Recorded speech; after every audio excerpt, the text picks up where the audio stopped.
Caviar is one of the most expensive foods in the world. Selling for up to $35,000 per kilo, it's revered and relished by aristocrats around the globe. But it's an acquired taste.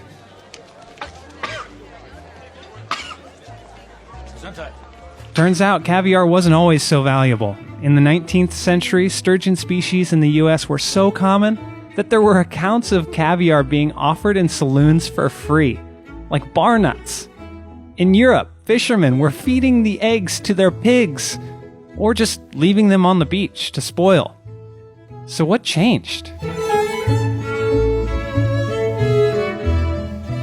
Similar to true champagne, caviar doesn't come from just anywhere. This, for example, is not caviar. To get the real thing, it has to be eggs from a sturgeon. There are 27 species around the world in North America, Europe, and Asia. But probably not for long. In this case, sturgeon will die out because humans are over-harvesting the populations and destroying their habitats.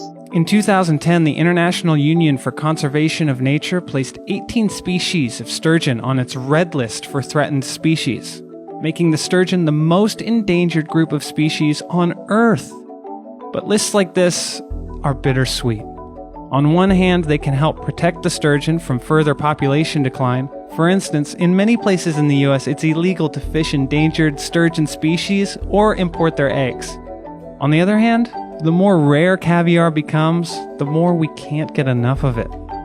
There's actually an economic idea that explains this. It's called the rarity value thesis, and it describes how rarity increases the value of the item, even though the item itself has never changed. Sturgeon can weigh up to several thousand pounds and produce hundreds of pounds of roe at a time. The world record belongs to a beluga sturgeon that weighed 2,520 pounds and yielded 900 pounds of roe. Today, she'd be worth about $500,000. It wasn't until around the 20th century when these freshwater fish and their eggs became a rare commodity. Pollution poisoned their waters, and dams blocked their spawning grounds upstream. They had nowhere to reproduce and continued to be overfished for their meat and roe. On top of that, it takes 8 to 20 years for a female to sexually mature, depending on the species.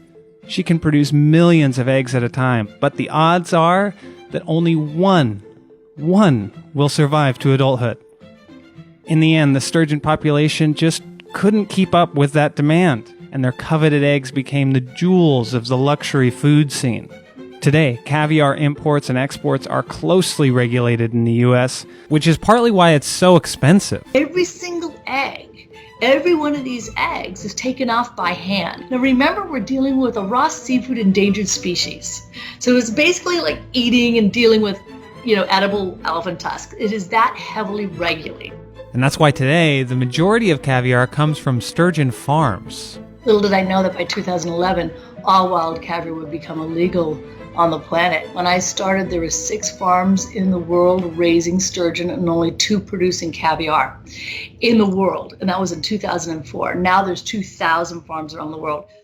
One farm in particular in China, called Kaluga Queen, produces 35% of all the world's caviar. Caviar there is harvested with the classic Russian and Iranian technique, which involves killing the fish and then extracting the eggs. Other farms are exploring a different technique which doesn't involve killing the fish. It's called stripping. The fish are injected with a hormone that triggers their urge to release eggs. Farmers have been doing this for many years, but not to get caviar, just to produce more fish. It wasn't until recently that people started canning this stuff and selling it as caviar. The biggest thing is that, yes, fish stays alive.